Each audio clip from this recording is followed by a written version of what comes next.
It was at his first press briefing that CBK Governor Dr. Patrick Njoroge gave his strongest assessment yet of Kenya's banking industry. We've also been pushing up our supervision, our bank supervision, in a sense, moving to bank supervision 3.0, working to reduce market indiscipline.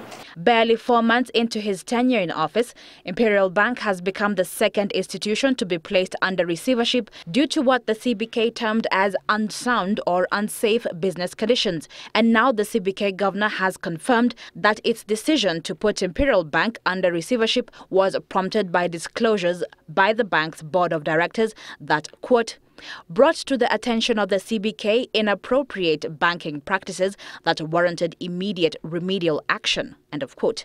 That the bank was suddenly put under statutory management continues to raise more questions than answers. This is especially considering that Imperial Bank seemed to be in good financial health.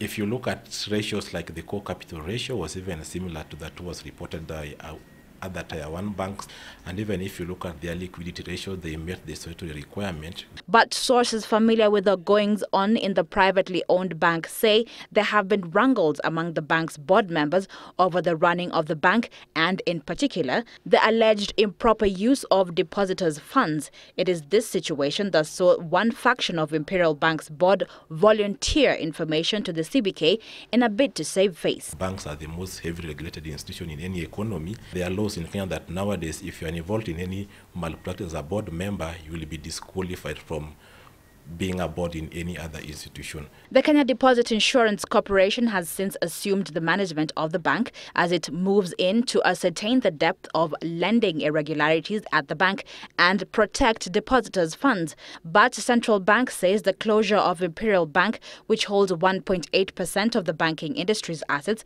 will not affect the rest of the industry. But given that Imperial Bank recently raised 2 billion shillings through an unsecured corporate bond and has borrowed up to 1.6 billion shillings from other banks, jitters over the fate of the bank are bound to continue. It's a little bank, but it's a bank with depositors' money worth 60 billion Kenya shillings. Imperial Bank is 20 times the balance sheet size of Dubai Bank.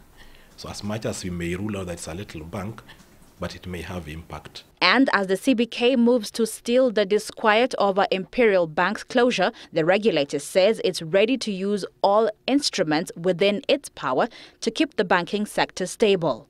Balagenga Citizen Business Center.